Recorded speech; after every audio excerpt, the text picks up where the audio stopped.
Guys, welcome back to my channel. So today is a cooler day and the weather is starting to change, which means that my cooking drastically changes.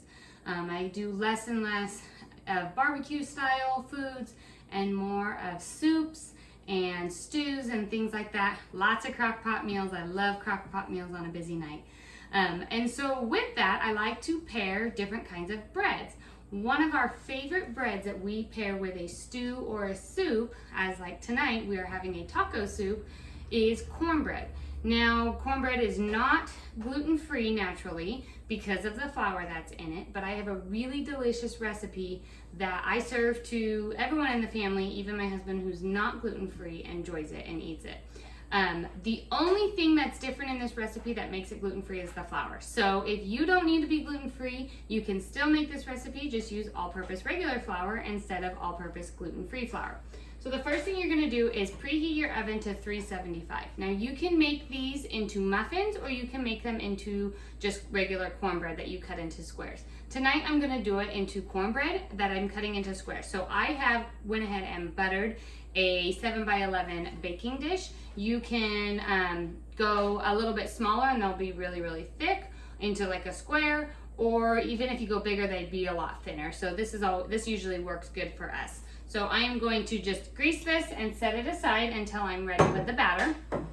In the bowl here, I have 1 cup of flour and I'm gonna go ahead and add 1 cup of cornmeal, and I am going to add 1/4 a cup of sugar. Now you can double, or not double, I'm sorry, you can add in 1/4 a cup of honey on top of what I already am going to put in later in the recipe. You can use coconut sugar, you can use other forms of sugar if you are like me and try and stay away from cane sugar. Tonight I am using a cane sugar, and this is just an evaporated cane sugar that I get on Azure Standard. I will set a link in the description here to Azure Standard and that's my grocery co-op. If you scroll back to some of my videos, you'll see a whole video on what Azure Standard is. But I buy my sugar in bulk on there. And so then you're gonna go ahead and give these ingredients just a stir so that they are incorporated. The next thing you're gonna add is you're gonna add 1 teaspoon of salt.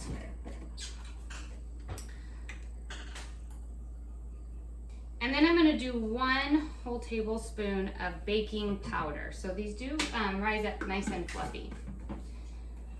I'm gonna go ahead and give this a good stir.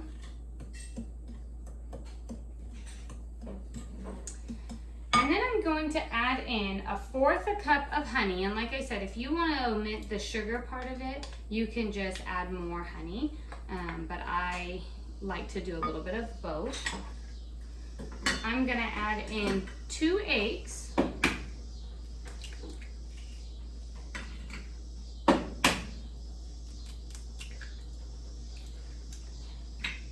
1 cup of milk, and 1/2 stick of melted butter, or 4 ounces of melted butter if you have homemade butter. And then you're just gonna stir this all up.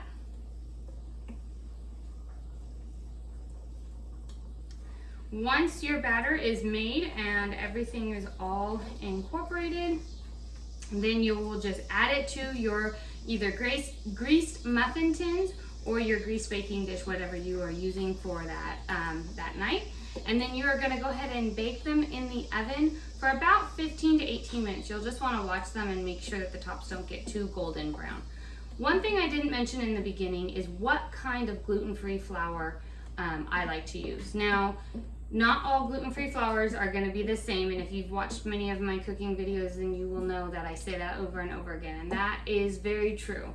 If you are new to gluten-free, you're going to want to get a really good gluten-free all-purpose flour to get the best product that you're going to get.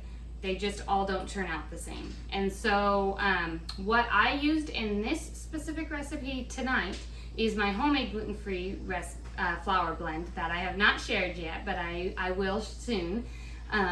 But if you are buying a gluten-free flour blend from the store, my most recommended that I will always share is cup for cup. That would be the blend that I would highly recommend to get the best product for gluten-free. Okay, so my batter is all nice and mixed up, and I'm gonna go ahead and pour it into my prepared dish and pop it in the oven for 15 to 18 minutes or so. Then once your toothpick is inserted nice and clean, it is ready to serve.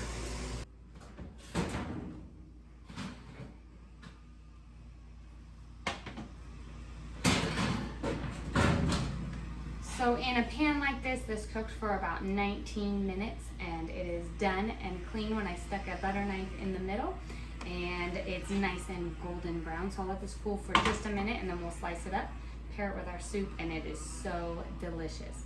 I hope that you guys enjoyed this recipe, and see you next time. Take care.